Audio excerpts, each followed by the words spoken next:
നമസ്കാരം. പുതിയ എപ്പിസോഡിലേക്ക് സ്വാഗതം. ഞാൻ അപ്പോഴും സുജിത്ത്. അപ്പോൾ ഇന്നത്തെ വീഡിയോ എന്ന് പറയുന്നത് ഞാൻ കണ്ടില്ലേ, രാജസ്ഥാനിൽ ഇവിടെ ഒരു സംഭവം കണ്ടോ. എൻ്റെ ഈ അടുത്തായിട്ട് ഞാനിപ്പം നിൽക്കുന്ന പറഞ്ഞാൽ രാജസ്ഥാൻ്റെ ഒരു ഹൈവേയുടെ സൈഡിലാണ് കേട്ടോ. നല്ല ഭംഗിയിലൊരു സംഭവം കാണിച്ചു തരാം. അതേപോലെ തന്നെ ഇന്നത്തെ പരിപാടി എന്ന് പറഞ്ഞു കഴിഞ്ഞാൽ രാജസ്ഥാനിലെ യഥാർത്ഥ ചൂട് ഞാൻ കാണിച്ചത് എന്താണെന്നുള്ളത്. ആക്ച്വലി കണ്ടില്ലേ, ഇവിടെ ഈ ഷാഡോ ഉള്ളത് കൊണ്ടാണ് ഇപ്പം ഇങ്ങനെ ഒരു സംഭവം എന്ന് പറയുന്നത്. ഇപ്പോൾ സമയം എന്ന് പറയുന്നത് ഏകദേശം 5 മണിയായിട്ടുണ്ട്. 5 മണി 5:15 ആയി. ഇപ്പോൾ എന്താ പരിപാടി എന്ന് പറഞ്ഞാൽ ശരിക്കുള്ള ചൂട് ഞാൻ കാണിച്ചു തരാം കേട്ടോ. രാജസ്ഥാനിൽ ടെമ്പറേച്ചർ എന്ന് പറഞ്ഞാൽ അത്രയും ഭയങ്കര ചൂടാണ്. ഇന്നത്തെ പരിപാടി എന്ന് പറഞ്ഞാൽ നമ്മുടെ നാട്ടിലെ മുട്ടയില്ലേ, എഗ്ഗ് നമ്മൾ പർച്ചേസ് ചെയ്തിട്ട് ഞാൻ ഈ റോഡിൽ വെച്ചിട്ട് ഞാനതൊന്ന് ഫ്രൈ ആയി കാണിച്ചു തരാം കേട്ടോ. ഇപ്പോൾ ഇവിടെ കുറച്ച് ഷാഡോയും കാര്യങ്ങളൊക്കെ ഉണ്ട്, അതുകൊണ്ട് വലിയ പ്രശ്നം കാര്യങ്ങളൊന്നുമില്ല. ഇപ്പോൾ ഈ ഒരു റോഡ് നേരെ പോവുകയാണെങ്കിൽ ഉണ്ടല്ലോ ഭയങ്കര ചൂടാട്ടോ. നല്ല ചൂട് എന്ന് പറഞ്ഞാൽ നമുക്ക് സഹിക്കാൻ പറ്റാത്തത്രയും ചൂടുണ്ട്. ഇവിടെ ഷാഡോ വന്നിട്ടാണ് ഇൻട്രോ എടുക്കുന്നത്. ഈ സ്ഥലമൊക്കെ കണ്ടില്ലേ, നല്ല വെയിലാണ്. അവിടെയൊക്കെ നല്ല വെയിലും കാര്യങ്ങളൊക്കെയാണ്. ഈ 5 മണിക്ക് ശേഷം എത്ര ചൂടുണ്ടെന്ന് ഇപ്പം കാണിച്ചു തരാം. ഇനി നേരെ പോകാൻ വേണ്ടി പോകുന്നത് ഒരു ഷോപ്പിൽ പോയിട്ട് എഗ്ഗ് വാങ്ങണം. പക്ഷേ ഒരു പ്രത്യേകതയുണ്ട്, ഇവിടെ എഗ്ഗ് കിട്ടുക എന്ന് പറഞ്ഞാൽ നടക്കാത്ത കാര്യമാണ്. നോൺ വെജ് ഷോപ്പിൽ മാത്രമേ കിട്ടും. നോൺ വെജ് ഷോപ്പ് ഇല്ല കേട്ടോ നോർത്ത് ഇന്ത്യയിൽ. അതിൻ്റെ ഒരു സ്ട്രഗിളും കാര്യങ്ങളൊക്കെ ഞാൻ കാണിച്ചു തരാം. എങ്ങനെ കിട്ടുമെന്ന് അറിയില്ല, ജസ്റ്റ് നോക്കിയിട്ട് കിട്ടുവാണെങ്കിൽ അതൊന്നും എടുത്ത് കാണിച്ചു തരാം. അപ്പോൾ നേരെ ഈ ഒരു സ്ഥലത്തേക്ക് പോകാൻ വേണ്ടി പോകണം. ഓപ്പൺ ആയിട്ടുള്ള കുറച്ച് ഷോപ്പും കാര്യങ്ങളൊക്കെ അവിടെയുണ്ട്. ഇവിടെ ഒരു ഷോപ്പ് ഉണ്ട് കേട്ടോ. अंकल एग भी मिलेगा? एग नहीं मिलेगा? चलो भी मिलेगा तेरा। चले चले पे नॉन वेज पे नॉन वेज शॉप में नहीं नॉर्मल ഇതാട്ടോ नॉन वेज है ഇതാട്ടോ നോർത്ത് ഇന്ത്യയിലെ മെയിൻ പ്രോബ്ലം, നമുക്ക് മുട്ട നോൺ വെജ് ഒന്നും കിട്ടില്ല കേട്ടോ. അപ്പോൾ അവർ പറഞ്ഞ ഇവിടെ നോൺ വെജ് കിട്ടുന്ന സ്ഥലത്ത് മാത്രമേ കിട്ടൂ കേട്ടോ. ഇത് കണ്ടില്ലേ, ഇതാണ് മെയിൻ സംഭവം. നോർമൽ ഷോപ്പ് കേട്ടോ. ഞാൻ ഷോപ്പ് കാണിച്ചു തരാം.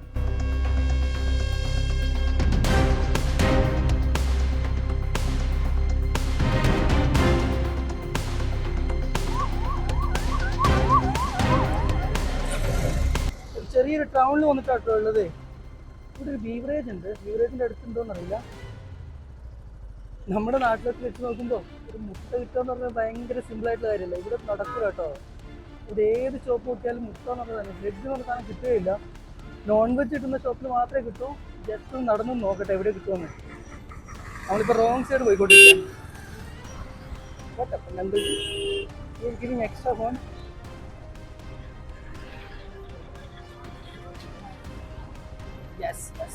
ഫുള്ള് റോങ് സൈഡ് ആയിട്ട് പോണേ.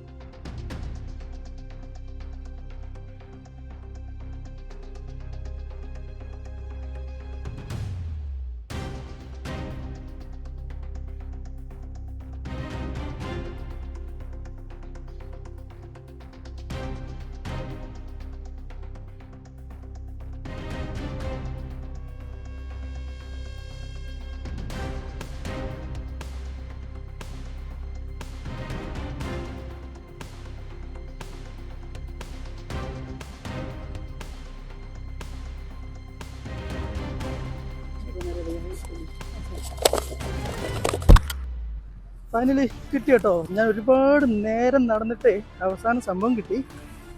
കണ്ടില്ലേ, ഒരു പാക്കറ്റിലൊക്കെ ആയിട്ട് അവരിത് കാണിച്ചില്ല. ആര് സീക്രട്ട് ആയിട്ടൊക്കെയാണ് മുട്ടയൊക്കെ വിളിക്കുന്നത്. ഒരു പേപ്പറിലൊക്കെ ആയിട്ടാണ് കിട്ടിയത്. കണ്ടില്ലേ, യെസ് ഫൈനലി മുട്ട കിട്ടി കേട്ടോ. അതാണ് പരിപാടി. നേരെ ഞാൻ ഏതെങ്കിലും ഒരു സ്ഥലത്ത് വെച്ചിട്ട്, ഇവിടെ കണ്ടില്ലേ റോഡാണ്, പക്ഷെ ഇവിടെ വണ്ടി പോകുന്ന സ്ഥലമായതുകൊണ്ട് ഞാൻ കാണിച്ചു കഴിഞ്ഞാൽ ചിലപ്പോൾ ആൾക്കാരൊക്കെ നോക്കും. അതുകൊണ്ട് ജസ്റ്റ് പറ്റുന്ന ഒരു ഓപ്പൺ ആയിട്ടുള്ള സ്ഥലത്ത് പോയിട്ട് കാണിച്ചു തരാം. ഇത് ഹൈക്കോർട്ട് കേട്ടോ, രാജസ്ഥാൻ ഹൈക്കോർട്ടാണ്. ഞാൻ ജസ്റ്റ് ഒരു കാര്യം ചെയ്യട്ടെ. ഞാൻ ജസ്റ്റ് എൻ്റെ കയ്യിൽ മുട്ട എടുത്തിട്ട് എക്സ്പെരിമെൻറ്റ് നടത്തി നോക്കാം. ജസ്റ്റ് കേട്ടോ, രാജസ്ഥാനിലെ ചൂട് നിങ്ങളൊന്ന് കാണിക്കാൻ വേണ്ടിയിട്ടാണ്. ജസ്റ്റ് ഒരു ടൈം പാസ് വീഡിയോ ആണ്. ഭയങ്കര സീരിയസ് ആയിട്ട് നിൽക്കേണ്ട ആവശ്യമില്ല. ജസ്റ്റ് ഒരു സംഭവം കാണിച്ചു തരാം. ആരും വരുന്നതിന് മുമ്പേ ജസ്റ്റ് ഒന്ന് കാണിച്ചു തരാം. ഞാൻ നേരത്തെ പറഞ്ഞ പോലെ രാജസ്ഥാനിലൊക്കെ ഈ ഒരു മുട്ട കിട്ടുമല്ലോ, നോൺ വെജ് ഐറ്റംസ് കിട്ടുമെന്ന് പറഞ്ഞാൽ ഭയങ്കര റിസ്ക്കാണ്. എല്ലാ ഷോപ്പിലും പോയിട്ട് തപ്പെടുക്കാൻ ഭയങ്കര പണിയാണ്. എന്നാൽ പോലും അവർ റൈറ്റായിട്ട് കെട്ടിപ്പോയല്ലോ. ജസ്റ്റ് കാണിച്ചു തരാം. ഇതൊരു നോർമൽ ഹൈവേ കേട്ടോ. ഇവിടെ എന്ന് പറഞ്ഞാൽ ഹൈക്കോർട്ടിൻ്റെ ഹൈവേ ആയതുകൊണ്ടാണ് ഈ ഫുള്ള് ബ്ലോക്ക് കണ്ടില്ലേ, ഹൈക്കോർട്ട് ആയതുകൊണ്ടാണ്. ഇപ്പം ആൾക്കാരൊക്കെ ഇന്നെ നോക്കുന്നുണ്ട്. ഞാൻ നോക്കട്ടെ. എൻ്റെ കയ്യിൽ മുട്ട പൊട്ടി ഇല്ല എന്ന് വിചാരിക്കുന്നത്. യെസ്, എൻ്റെ കയ്യിൽ ഒരു മുട്ട എടുക്കട്ടെ. ഞാൻ ഓട്ടക്കാരനെല്ലാം നോക്കുന്നുണ്ട് എന്താ ഇവിടെ ചെയ്യുന്നത് വെച്ചിട്ട്. കണ്ടില്ലേ എൻ്റെ കയ്യിലൊരു മുട്ടയുണ്ട് കേട്ടോ, നമ്മൾ എഗ്ഗാണ്, എറിഞ്ഞ് കളിച്ചാലുന്നുണ്ട്. ഈ ചൂട് ഞാൻ കാണിച്ചില്ല കേട്ടോ. അത്യാവശ്യം ചൂടുണ്ട് കേട്ടോ. എങ്ങനെ പൊട്ടിക്കണ്ട, എൻ്റെ കയ്യിലൊരു സാധനമില്ല, പിന്നെ കീ വെച്ചിട്ട് ഒരു ഹിറ്റ് കിട്ടാമെന്ന് വിചാരിക്കുന്നു. പോലീസ് വണ്ടിയല്ല, ഒരു ജീപ്പ് കേട്ടോ. ജസ്റ്റ് നോക്കട്ടെ. അപ്പോൾ ഹൈക്കോർട്ട് ഉണ്ട്, ഒരു ജീപ്പ് പോലെ പോകുന്നു, ഒരു കാറ് വരുന്നുണ്ട്. ഞാൻ ജസ്റ്റ് ഇവിടെ നിൽക്കാം, എൻ്റെ പുറകിലായിട്ട് ഹൈക്കോർട്ട് കാണാം. ആ കാറൊന്ന് പോയിക്കോട്ടെ, അല്ലെങ്കിൽ ആ കാറ് തന്നെ എന്നെ ഇടിക്കും. എൻ്റെ കയ്യിൽ താക്കോലുണ്ട് കേട്ടോ, താക്കോൽ വെച്ചിട്ട് ഞാൻ ഈ ജസ്റ്റ് മുട്ട ഒന്നൊന്ന് ഇങ്ങനെ പൊട്ടിക്കുക, ഒഴിക്കുക, അതാണ് എൻ്റെ ഉദ്ദേശം. നോക്കട്ടെ എത്ര സമയം എടുക്കുമെന്ന് അറിയില്ല ഫ്രൈ ആകാൻ വേണ്ടിയിട്ട്. യെസ്, ഇപ്പോൾ ആരുമില്ല കേട്ടോ, ഞാനൊന്ന് പൊട്ടിക്കാൻ വേണ്ടി നോക്കുകയാണ്. നോക്കുക, യെസ്.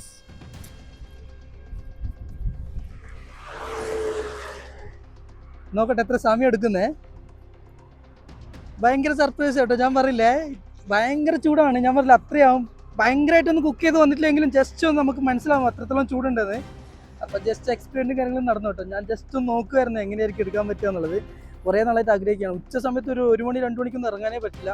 അതാണ് രാജസ്ഥാനിൽ ഇപ്പോഴത്തെ കണ്ടീഷൻ എന്ന് പറയുന്നത്. നാട്ടിലും അതുപോലെ തന്നെ അവസ്ഥയാണെന്നൊക്കെ ഞാൻ കേട്ടിട്ടുണ്ടായിരുന്നു. കേരളത്തിലും ഭയങ്കര ചൂടും കാര്യങ്ങളൊക്കെ കേട്ടിട്ടുണ്ടായിരുന്നു. പക്ഷേ രാജസ്ഥാനിലെ അവസ്ഥ അറിയാലോ. ഞാൻ ഇപ്പോൾ നിൽക്കുന്ന മരുഭൂമിയുടെ ആ ഒരു സ്ഥലത്തൊന്നും അല്ല കേട്ടോ, മരുഭൂമി കുറേ ദൂരെയാണ്. പക്ഷേ രാജസ്ഥാൻ ഓൾ ഓവർ എവരി വേരും ഭയങ്കര ചൂടും കാര്യങ്ങളൊക്കെയാണ്. അത്രേ ഉള്ളൂ, ചെറിയൊരു വീഡിയോ ആയിരുന്നു. മറ്റൊരു വീഡിയോ ആയിട്ട് അടുത്ത ദിവസം കാണാം. ജസ്റ്റ് നിങ്ങളൊന്ന് കാണിക്കണമെന്നുണ്ടായിരുന്നു. ഒന്ന് രാജസ്ഥാനിലെ ഫുഡും കാര്യങ്ങളൊക്കെ കാണിക്കണമെന്നുണ്ട്. അത് നെക്സ്റ്റ് വീഡിയോ കാണിക്കാൻ വിചാരിക്കുന്നു. മറ്റൊരു വീഡിയോ ആയിട്ട് അടുത്ത ദിവസം കാണാം. അത്രയും ബൈ ബൈ.